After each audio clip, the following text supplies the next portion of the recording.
Hey everyone, Scott January here from Crucible Custom Props, Northworks Lab, and all the forums here. So today we have, I think I've done a couple of these before. Can't even remember if I did a video for them. But this is, of course, the Jyn Erso Blaster from Rogue One. Also used in the Mandalorian. So pretty straightforward. This is a Field Marshal kit on the WE Luger. The Navy Luger, so the 6-inch barrel version. And as you can see here, it's a fairly simple, more or less. It's basically the Luger's modified slightly to accept the whatever they want to call this, the shroud mount system here and the barrel shroud, and then you have this kind of this rail underneath, as well as these parts are steel. These parts are all steel, and then you have an aluminum barrel with a cap. Now this cap is pushed out just like in the movie.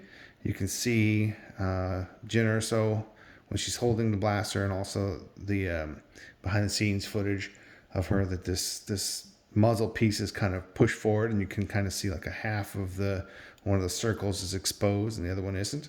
So this is actually really accurate. Even has the little pin in the trigger, and we don't really know why that's there. It's just that it is. Went so far as to even have the metal shaved the way that it is. Now in the movie,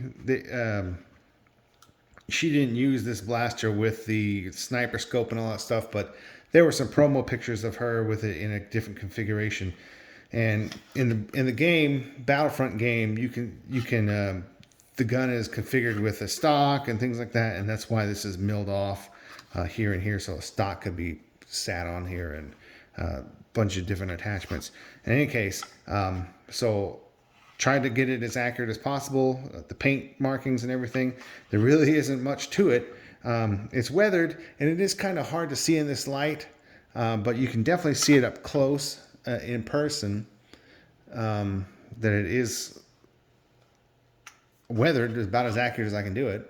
But so in any case, this is an airsoft. Let me try and get my hand around here. It is an airsoft. Let me zoom out just a tad here. And so you has an action. It has a magazine. It does function. If you put some green gas in it, it will, you charge up put some green gas in it. If you had some BBs, which I don't, you would load them up in here. You could,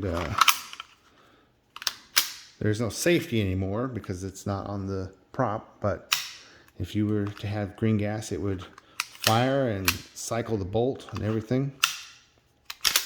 But you can, whoops, didn't mean to bump that, but you can totally just dork around the house with it like that.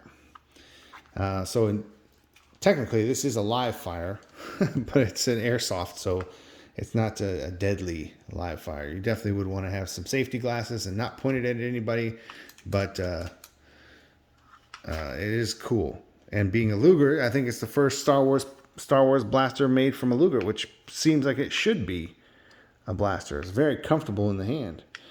So anyway, that's about it, guys. Thanks for looking. I mean, it's pretty straightforward. I don't know if I can make this video longer than it really needs to be, but there's a couple things. There's a special plate here that kind of takes up this gap, and these screws mount through the plate into the body. There's a screw here. You have to. I can't remember. You have to cut out some certain portion of that, and this lever, you have to cut some portion of that as well. Shave things down here, mill this off. You have to shave some of the receiver up at the top so the action moves and clears all that. But you can actually see these marks on the original prop as well, so they did the exact same thing. So pretty cool. Yeah. Anyway, Field Marshal, War Machine, Paintball, also now known as the Blaster Factory. You can get this kit. In fact, you can get this whole thing completely built from them. And I do recommend getting the kit if you want to save some money and make all the small changes as you go. It's a good way to go. But anyway, it's a really cool blaster. So thanks for looking, guys.